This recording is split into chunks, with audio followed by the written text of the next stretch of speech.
niat. Apa itu niat? Nah, niat ini kalau dalam bahasa syariat qasdusi muqtaranan bi fi'lih, menyengaja sesuatu di mana sesuatu itu langsung diperbuat. Nah, karena sholat kita itu awal mulanya kan takbir, sebab secara definisi yang disebut sholat itu ad-du'a muftatahatum bitakbir wa muhtamatamatum bitaslim bisyaraitin wa arkanin maksusah. Jadi sekumpulan doa yang diawali dengan takbir, disudahi dengan salam dengan syarat rukun yang tertentu. Jadi awal mula sholat itu takbir. Sedangkan niat tadi apa? Qasdusi muqtaranan, beserta. Nah, jadi awal perbuatan disitulah niat mulai terpasang. Karena awal sholat itu takbir, maka niat pada saat takbir gitu. Nah, mana takbir? Antara alif Allah dengan ro akbar. Allahu akbar. Kan di situ takbirnya. Nah, disitulah niat terpasang. Nah, itu yang disebut dengan niat, kesengajaan hati tadi. Makanya di dalam kajian fikih itu ya, yang namanya niat ini, muqaranah ini ada empat macam. Ada yang disebut dengan urfiyah, muqaranah urfiyah. Ada yang disebut dengan muqaranah tujziyah. Ada yang muqaranah bastiyah. Ada yang disebut muqaranah kamaliyah. Jadi empat. Ya, jadi muqaranah niat itu ada empat. Pertama disebut urfiyah. Urfiyah itu apa? Urfiyah itu kebiasaan, adat, ya, biasa. Apa itu? Biasanya kalau kita turun dari rumah itu sudah punya maksud. Mau kemana Pak? Mau ke masjid. Kenapa masjid? Mau sholat. Jadi turun dari rumah, keluar rumah sudah punya niat mau sholat. Itu disebut muqaranah urfiyah. Itu belum menjadi niat rukun. Ya dah, maka disebut belum rukun itu. Maka disebut di urfiyah. Itu satu.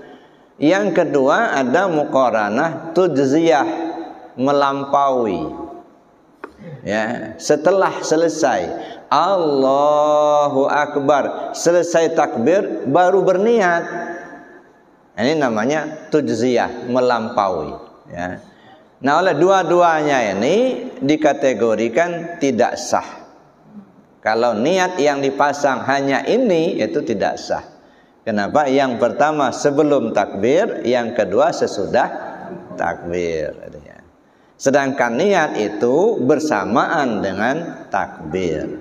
Maka disebutlah muqaranah bastiyah. Nah, muqaranah bastiyah ini mulai dari alif Allah sampai dengan ro akbar. Allahu akbar. Nah, selesai gitu. Jadi enggak bisa sebelumnya dan tidak boleh sesudahnya gitu. Nah, maka niat yang jadi rukun tadi niat bastiyah di pertengahan. Apakah di pangkal, di tengah atau di ujung terserah, tapi masih dalam koridor alif Allah dan ro akbar ya. Allahu akbar. Nah, makanya seringkali orang memahami niat di tingkat ini ucapan hati. Nah, kalau ucapan hati, nah disinilah kadang-kadang takbirnya berulang-ulang, Pak, karena nggak selesai. Sengaja aku salat maghrib 3 rakaat mengikut imam tunai karena Allah Ta'ala. Allah,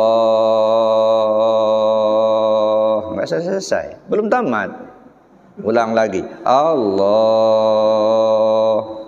belum juga.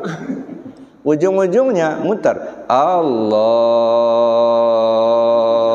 akbar. Masya Allah. Nah, kenapa? Karena diterjemahkan.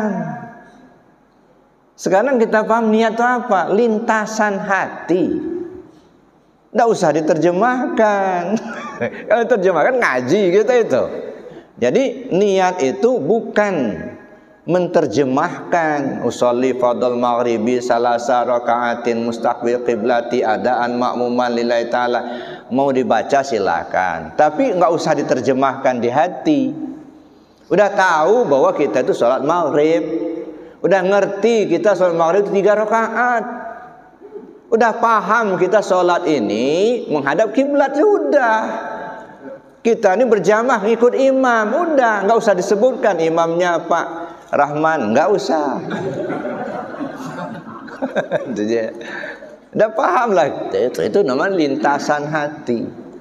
Maka cepat Allahu Akbar, selesai. Niat ini setelah kita niat kan tegak berdiri kan begitu. Nah sekarang Bapak Ibu kalau sholat tuh niat dulu apa tegak dulu? Hah? Nah, ada 2 model, ada 2 pendapat. Tegak dulu apa niat dulu? Niat dulu. Nah kenapa berdiri dulu baru niat? Dalam susunannya niat baru berdiri kan? Tapi dalam prakteknya berdiri dulu baru niat. Nah kenapa kok berbeda?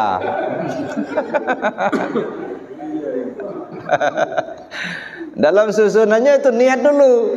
Nah, baca aja fikih manapun tetap rukun sholat itu pertama niat. Nah, tapi dalam prakteknya berdiri dulu baru niat. Kenapa bisa begitu? Karena niat ini berlaku untuk semua sholat, baik sholat fardu maupun sholat sunnah. Itu berlaku kepada semua sholat. Tapi kalau berdiri hanya wajib bagi sholat fardu. Nah, kan gitu. Walaupun Bapak Ibu sanggup berdiri, tapi mau lakukan sholat sunat ini, bandiah maghrib misalnya, malas berdirinya, sudah duduk aja, nggak apa-apa. Jadi berdiri itu hanya wajib bagi sholat fardu.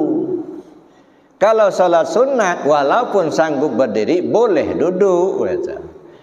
Ya, cuman pahalanya separuh. Makanya niat dulu baru berdiri.